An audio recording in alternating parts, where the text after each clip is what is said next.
السلام علیکم ورحمۃ اللہ وبرکاتہ۔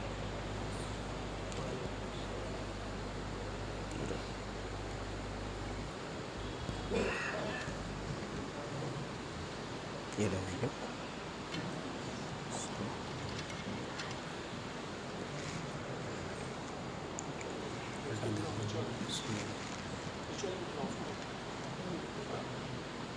آپ رہیں گے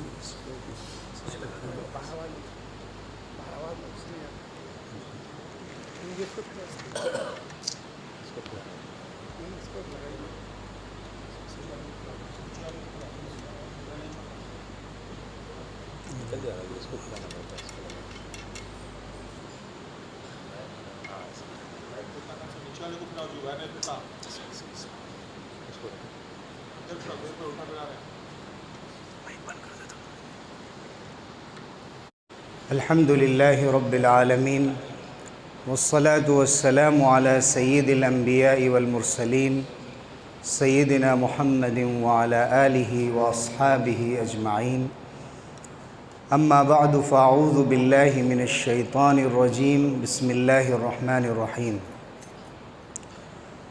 یا ایہا الذین آمنوا استعینوا بالصبر والصلاة ان اللہ مع الصابرین۔ وقال النبی صلی اللہ علیہ وسلم وجعلت قرۃ عینی فی الصلاۃ۔ حضرات گرامی، رمضان المبارک کا مہینہ بالکل قریب ہے۔ ہم سب اس کی رحمتوں اور برکتوں کے سائے میں منتقل ہونے والے ہیں۔ ایک ایسے موقع سے اپنے آپ کو عبادت کے لیے تیار کرنا، یہ سب سے بڑا فریضہ ہے،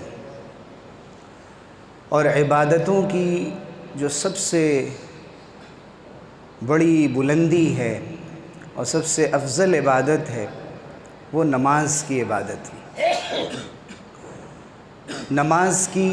روح اس کے اندر کا خشوع ہے، خضوع ہے، اس کی کیفیت ہے، اس کی روح ہے، اور یہ احساس ہے کہ میں اللہ کے سامنے کھڑا ہوں، اللہ تعالیٰ مجھے دیکھ رہا ہے، جسے حدیث جبریل میں فرمایا گیا کہ احسان یہ ہے ان تعبد اللہ کأنک تراہ فإن لم تکن تراہ فإنہ یراک۔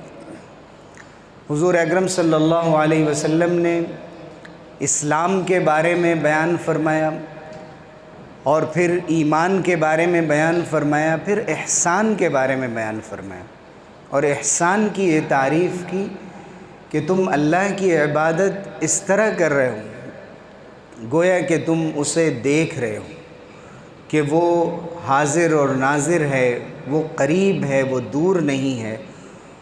وہ سننے والا، جاننے والا ہے۔ اور اس کے ساتھ ساتھ یہ فرمایا کہ فَإِن لَمْ تَكُن تَرَاهُ فَإِنَّهُ يَرَاكَ۔ اگر تم اسے نہیں دیکھ پاتے، اور یہ صلاحیت انسانی آنکھوں میں نہیں دی گئی ہے کہ وہ اسے دیکھ سکیں، لَا تُدْرِكُهُ الْأَبْصَارُ وَهُوَ يُدْرِكُ الْأَبْصَارَ، نگاہیں اس کو نہیں پا سکتی، وہ نگاہوں کو پا لیتا ہے۔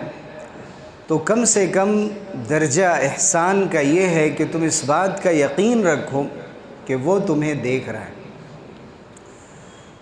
اور یہ اقامت صلاۃ کا حصہ ہے۔ ایک چیز ہوتی ہے جسے کہتے ہیں ہم نماز پڑھنا، نماز ادا کر لینا، لیکن اس کا بڑا درجہ اقامت الصلاۃ ہے۔ وَأَقِيمُوا الصَّلَاةَ وَأَقِمِ الصَّلَاةَ لِذِكْرِي، میری یاد کے لیے نماز کو قائم کرو۔ نماز کو قائم کرنے میں وہ تمام باتیں داخل ہیں جو نماز کی کیفیت کے اندر ترقی پیدا کرنے والی اور نماز کو خوبصورت بنانے والی۔ حضرت حاتم الاصم جو ایک بڑے عالم اور بزرگ گزرے ہیں، انہوں نے فرمایا کہ جب میں نماز کا ارادہ کرتا ہوں تو میں اچھی طرح وضو کرتا ہوں، اور وضو کرنے کے بعد اللہ کے گھر میں حاضر ہوتا ہوں، مجھے کہاں نماز پڑھنی ہے وہ جگہ میں چنتا ہوں، اور اس کے بعد میں دل میں یہ خیال کرتا ہوں کہ اللہ رب العزت میرے اور قبلے کے درمیان ہے، جنت میرے دائیں جانب ہے، جہنم میرے بائیں جانب ہے، اور میں پلسرات پہ کھڑا ہوں، ملک الموت میرے پیچھے ہے، وہ فرشتہ کہ جو روح قبض کرنے کے لیے آتا ہے وہ میرے پیچھے کھڑا ہے، اور کسی وقت بھی میری روح قبض ہو سکتی ہے۔ اس کیفیت کے ساتھ میں نماز ادا کرتا ہوں، میں تکبیر کہتا ہوں، اکبرو تکبیراً بتحقیق، پورے یقین کے ساتھ کہ اللہ سب سے بڑا ہے۔ ان تمام جھمیلوں سے، پریشانیوں سے، الجھنوں سے جو مسجد کے باہر ہمارے ساتھ تھیں، ان سب کو چھوڑ کر میں اب اللہ کی بارگاہ میں آ گیا ہوں، اور میں یہ مان رہا ہوں کہ میری زندگی کی مصیبتیں بہت بڑی ہو سکتی ہیں، دنیا کے ظالم بہت بڑے ہو سکتے ہیں، دنیا کے مسائل بہت بڑے ہو سکتے ہیں، لیکن اللہ کی رحمت کے سامنے، اللہ کی معافی کے سامنے، اللہ کی توجہ کے سامنے کوئی حیثیت نہیں رکھتی۔ جب اللہ چاہے، جس مسئلے کو چاہے، جس طرح چاہے، پلک جھپکتے حل فرما دے، اس کے لیے کوئی مشکل نہیں، مشکل نام کی، ناممکن نام کی اس کے پاس کوئی چیز نہیں، اس کے فیصلے پر ہے، اس کی قدرت پر ہے۔ اس دھیان کے ساتھ میں اللہ اکبر کہتا ہوں کہ اللہ سب سے بڑا ہے، مجھ سے بڑا، میری طاقت سے بڑا، میری صلاحیتوں سے بڑا، میرے اسباب سے بڑا، میرے وسائل سے، میرے علم سے، میری دولت سے، دنیا کے تمام خزانوں سے۔ اللہ کی کبریائی اور اس کی عظمت کے اظہار کے ساتھ حضرت حسن فرماتے تھے کہ جب میں نماز کے لیے کھڑا ہوتا ہوں اور دھیان کرتا ہوں اور نیت کی کیفیت اپنے ذہنوں میں لاتا ہوں تو میں کانپ جاتا ہوں، میں لگتا ہے میں بے ہوش ہو جاؤں گا، یہ سوچ کر کہ میں کس کے سامنے کھڑا ہوں،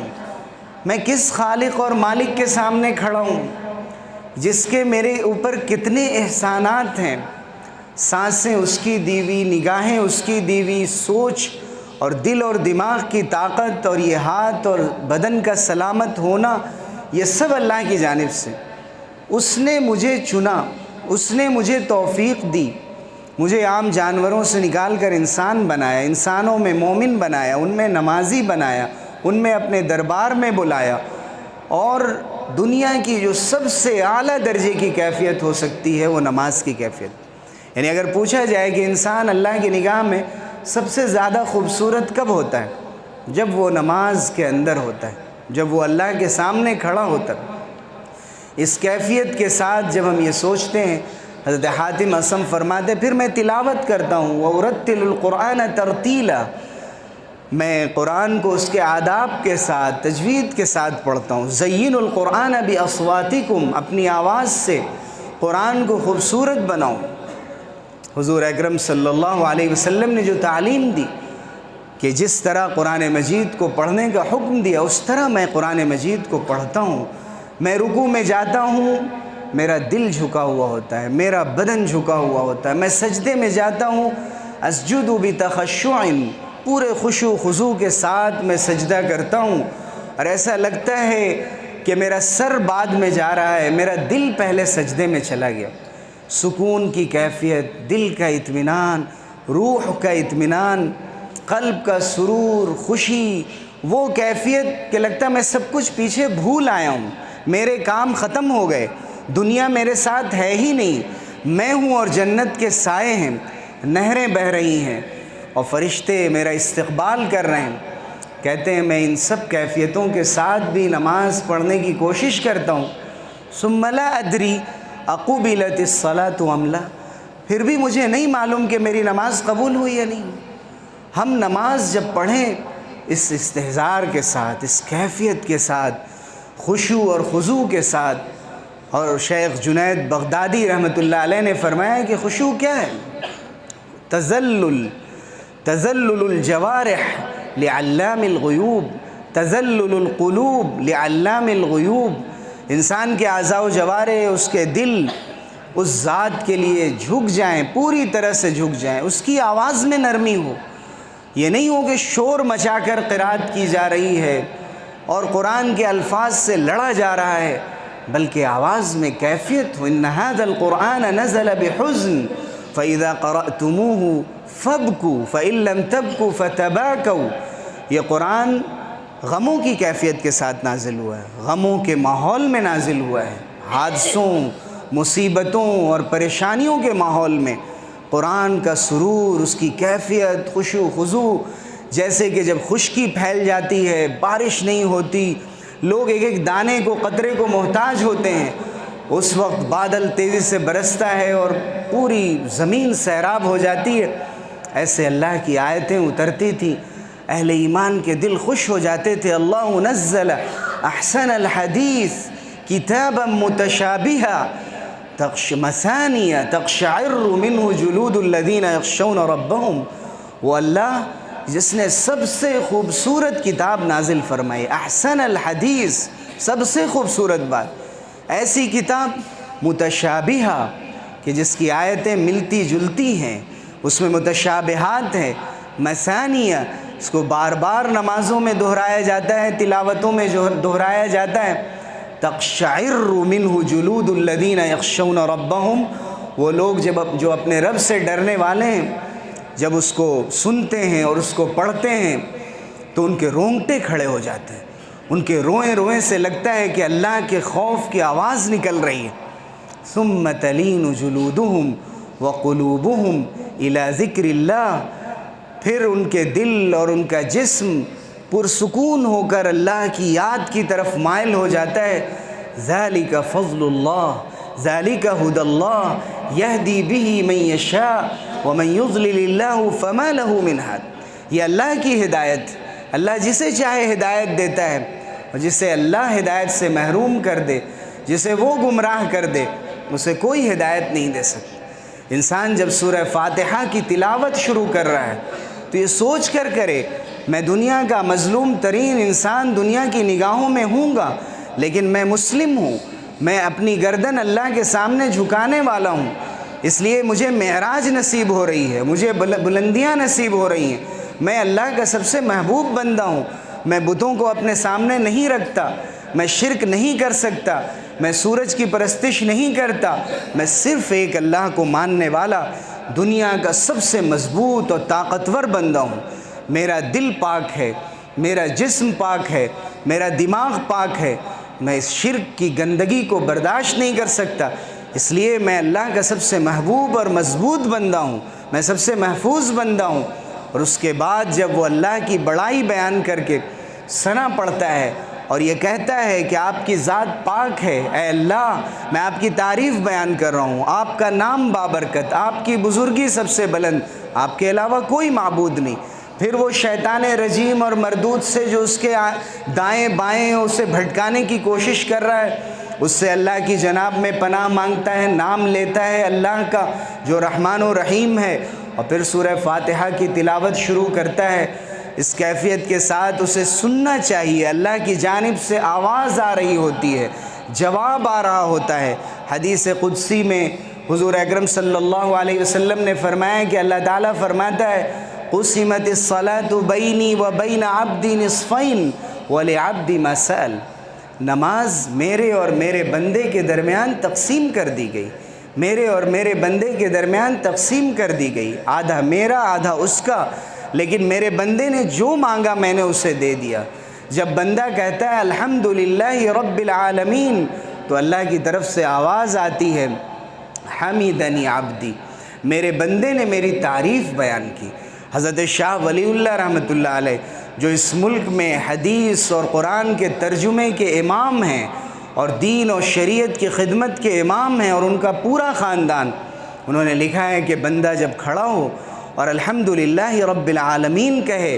تو دل کے کانوں سے سنے کہ اللہ کی طرف سے جواب آ رہا ہے حمیدنی عبدی، میرے بندے نے میری تعریف بیان کی۔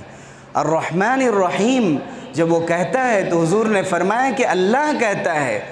اثنى علی عبدی، میرے بندے نے میری حمد و ثنا کی۔ مالک یوم الدین جب بندہ کہتا ہے اللہ کی جانب سے جواب آتا ہے مجدنی عبدی، میرے بندے نے میری بزرگی بیان کی، میری عظمت اور میری کبریائی بیان کی۔ جب بندہ کہتا ہے ایاک نعبد وَإِيَّاكَ نَسْتَعِينُ، اے اللہ ہم آپ ہی کی عبادت کرتے ہیں، آپ ہی سے مدد چاہتے ہیں۔ اللہ کی طرف سے فرمایا جاتا ہے ہذا بینی و بین عبدی ولعبدی ما سأل،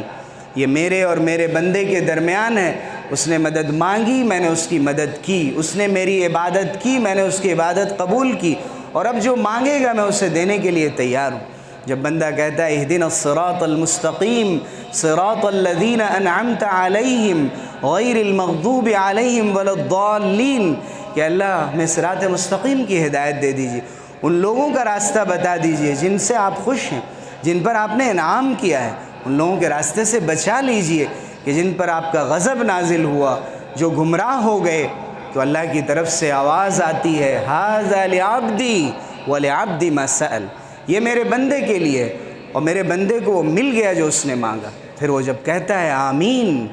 تو فرمایا حضور اکرم صلی اللہ علیہ وسلم نے من وافق تأمینہ تأمین الملائکہ غفر له ما تقدم من ذنبہ، کہ جس کی آمین فرشتوں کی آمین کے ساتھ مل گئی، فرشتے بھی آمین کہتے ہیں، اس کے سب پچھلے گناہ معاف کر دیے گئے۔ اس احساس کے ساتھ اس کی سورہ فاتحہ مکمل ہوتی ہے، پھر وہ کوئی دوسری سورہ ملاتا ہے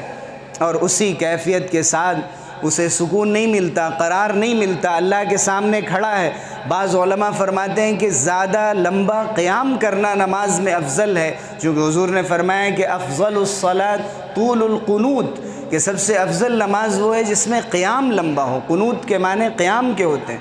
تو اس وقت جب اسے سکون نہیں ملتا اور وہ قیام کی کیفیت میں اسے لگتا ہے کہ اب میرا دل جھکا جا رہا ہے، میرا جسم اللہ کے سامنے جھکا جا رہا ہے، میری عقیدت کے جو جذبات ہیں، میری محبت کے، سرور کے، خوشی کی جو کیفیت ہے، مجھے سکون نہیں مل رہا ہے، تو اللہ نے فرمایا میرے بندے تھوڑا سا جھک جاؤ، اور بالکل اس طرح مت جھکو کہ یکبارگی زمین میں چلے جاؤ، تیاری کر لو، پہلے جھکو، تھوڑا سا جھکو، رکوع میں جاؤ، اور رکوع میں جاؤ تو اس طرح جاؤ کہ تمہارے تمام اعضاء برابر ہو گئے ہوں،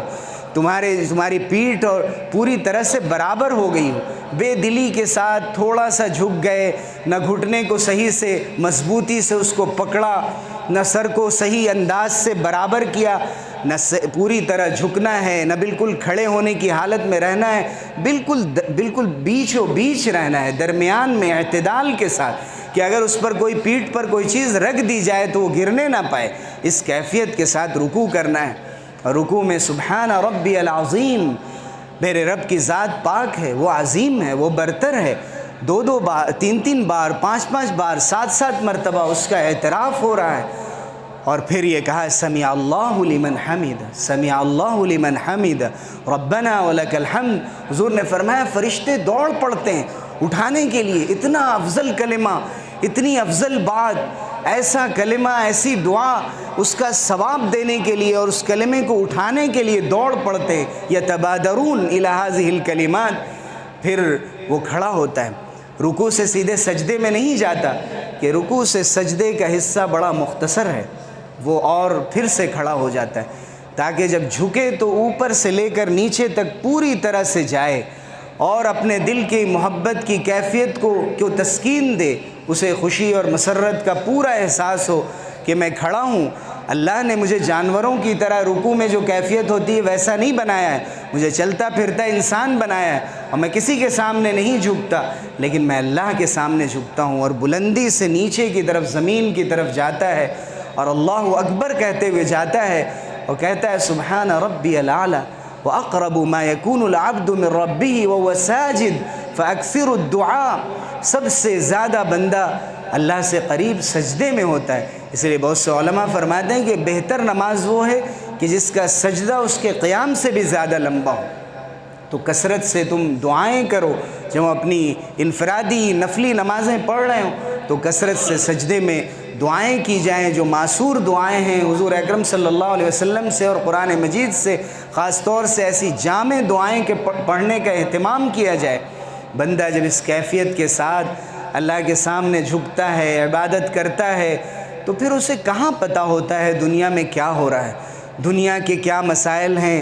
دنیا کی کیا مجبوریاں ہیں، پریشانیاں ہیں، وہ اپنے پیچھے چھوڑ آتا ہے۔ حضور سے کسی نے پوچھا کہ میں کیسی نماز پڑھوں، یا اس نے یہ پوچھا اعظنی، وأوجز عظنی وأوجز، مجھے نصیحت فرما دیجئے۔ اللہ کے رسول بہت مختصر نصیحت فرما دیجئے۔ حضور نے فرمایا صلی صلاۃ مودع، ایسی نماز پڑھا کرو کہ جیسے آخری نماز پڑھ رہے ہو، جیسے تمہیں ایسا لگ رہا ہے کہ اب اس کے بعد کسی نماز کا موقع نہیں آئے گا۔ ہر نماز اگر ہم اس کیفیت کے ساتھ پڑھنے والے ہوں، اور نمازوں سے پہلے کی سنتیں، نمازوں سے بعد کی سنتیں، حضور نے فرمایا کہ اگر یہ 12 رکعات کا اہتمام کیا جائے جو سنن مؤکدہ ہیں، سنن ہدیٰ ہیں، سنن قبلیہ اور بعدیہ ہیں، پہلے کی اور بعد کی جو سنتیں ہیں، فرمایا کہ بنی لہ بیت فی الجنہ، جنت میں اس کے لیے گھر بنایا جاتا ہے۔ اور اگر غیر مؤکدہ اور نوافل کا اور زیادہ اہتمام کر لیا جائے تو کیا کہنے۔ اسی طرح بہت سے لوگوں کو دیکھا جاتا ہے کہ وہ فرض نماز مشہور کر دیا گیا ہے کہ آپ کو صرف فرض ادا کرنا ہے۔ یہ مکملات ہیں، فرض نماز کے لیے تیاری ہے، فرض سے پہلے کی سنتیں حضور صلی اللہ علیہ وسلم نے پڑھا، مؤکدہ ہے۔ اگر کوئی ہمیشہ چھوڑنے کا عادی بن جائے تو اس کی سخت ملامت کی جائے گی، اس کی پکڑ ہو سکتی ہے۔ اور بعد کی جو سنتیں ہیں، جو ہمارے فرض میں کچھ کوتاہی ہو جاتی ہیں، ان کوتاہیوں کو اور ان غفلتوں کو، اور فرض کی جو روشنی ہوتی ہے فرض نماز کی، وہ ہماری اپنی نماز پر بھی منتقل ہوتی ہے، پڑتی ہے۔ ہم نے امام سے قرات سیکھی، اب اس کی نقل ہم اپنی نماز میں کریں، بہت سرور کے ساتھ ٹھہر ٹھہر کر پڑھیں، جو صورتیں بھی ہمیں یاد ہوں اس کو اہتمام کے ساتھ پڑھیں۔ جب اس کیفیت کے ساتھ انسان اللہ کے سامنے کھڑا ہوتا ہے تو پھر وہ خبیب ابن عدی کا اجر پاتا ہے۔ حضرت خبیب ابن عدی رضی اللہ عنہ وہ پہلے شخص ہیں کہ جن سے جب کہا گیا کہ اب تمہیں پھانسی دے دی جائے گی، تمہیں قتل کر دیا جائے گا، اور بہت سے صحابہ کو جو قرآن سکھانے کے لیے بھیجے گئے تھے ان کو قتل کر دیا گیا، تو حضرت خبیب نے یہ عرض کیا کہ میں تیار ہوں، مجھے قتل کیا جائے گا، کوئی پرواہ نہیں ہے۔ وَلَسْتُ أُبَالِي حِينَ أُقْتَلُ مُسْلِمًا، مجھے اگر اسلام کی حالت میں قتل کیا جا رہا ہے تو مجھے کوئی پرواہ نہیں ہے کہ میں کس پہلو پر میرا قتل ہوگا، لیکن مجھے 2 رکعت نماز پڑھنے کا موقع دو، 2 رکعت نماز پڑھنے کا موقع دو۔ کہا جاتا ہے اول من سن الصلاۃ قبل القتل، حضرت خبیب بن عدی وہ شخص ہیں جنہوں نے قتل سے پہلے نماز کی بہترین سنت کو جاری کیا کہ اگر کوئی مومن کہیں اس طرح سے پھنس جائے اور اس پریشانی میں مبتلا ہو جائے تو ایک مرتبہ دل باندھ کر اپنے اللہ سے لو لگا کر مانگ لے۔ انہوں نے کہا 2 رکعت نماز پڑھنے دو، اور ایسی لمبی نماز، سکون کی، اطمینان کی نماز پڑھی کہ ظالم دیکھتا رہ گیا کہ یہ اپنے رب کے بارگاہ میں جانے کی تیاری کر رہا ہے، یہ بندہ مومن کون ہوتا ہے، آخر اس کے سینے میں کیسا دل ہوتا ہے، اس کا وجود کیسا ہوتا ہے۔ حضرت مسلم ابن یسار ایک مرتبہ مسجد میں نماز پڑھ رہے ہیں اور اس کا ایک ستون گر گیا، لوگ جمع ہو گئے، ہنگامہ ہو گیا،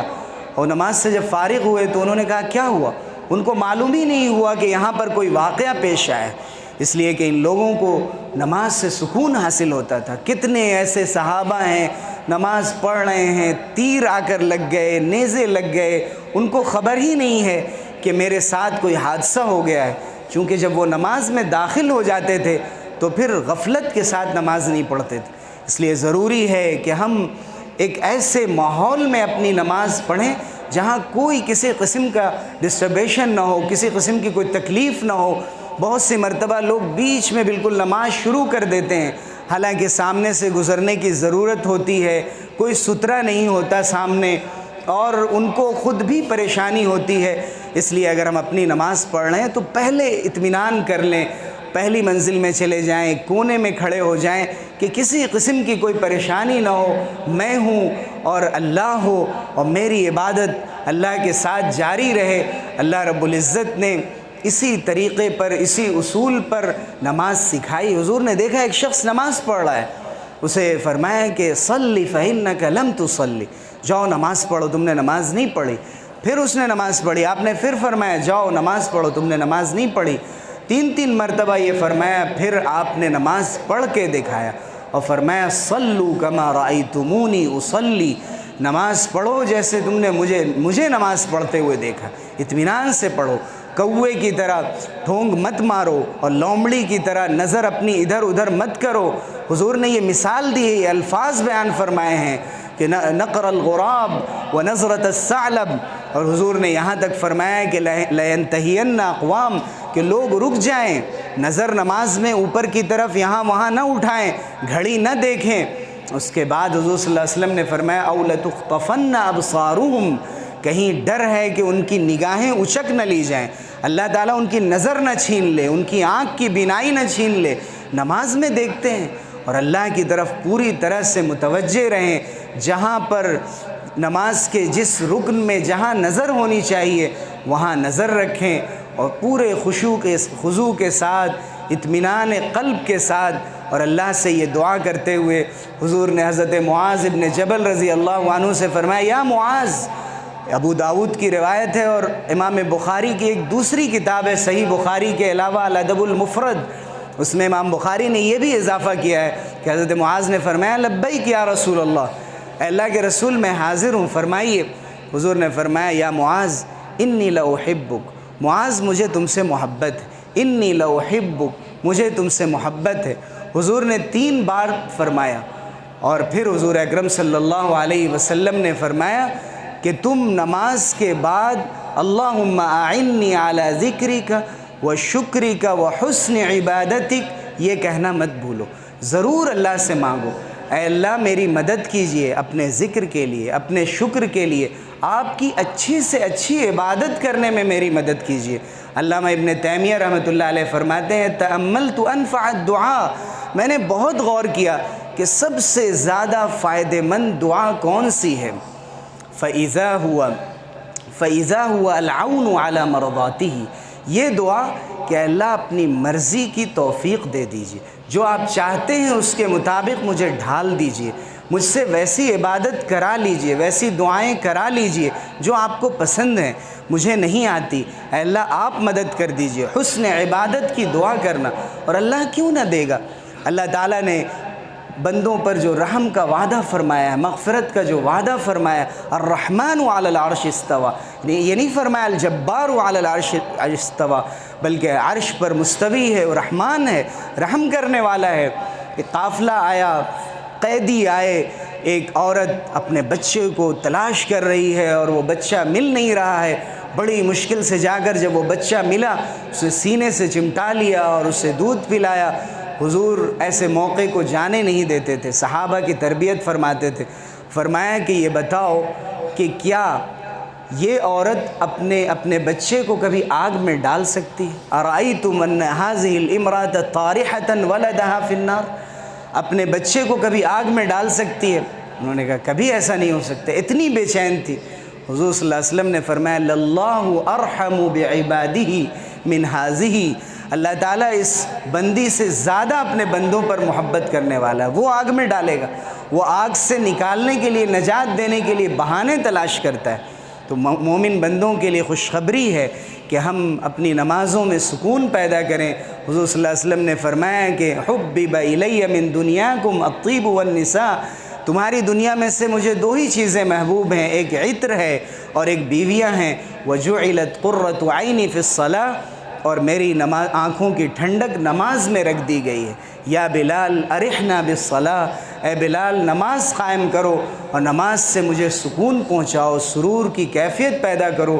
اس لیے ہم جب رمضان میں داخل ہو رہے ہیں اور روزے کا اہتمام کرنے والے ہیں، تراویح اور تہجد کا اہتمام کرنے والے ہیں، تو اس نیت کے ساتھ داخل ہوں اور اللہ سے اس توفیق کو مانگتے ہوئے کہ ہم خشوع خضوع کے ساتھ اچھی نمازوں کو پڑھتے ہوئے ہم اپنا رمضان گزاریں گے، تراویح بھی اطمینان سے پڑھیں گے، قرآن مجید کا حق ادا کرنے کی کوشش کریں گے، اور یہ جو سلسلہ ہے قرآن کو سننے کا، دوڑ بھاگ کا، اب ہم اسے ختم کریں گے، ہم قرآن کو اپنی زندگی میں نافذ کریں گے۔ اللہ تعالی ہمیں عمل کی توفیق سے نوازے، آمین۔ وآخر دعوانا الحمدللہ۔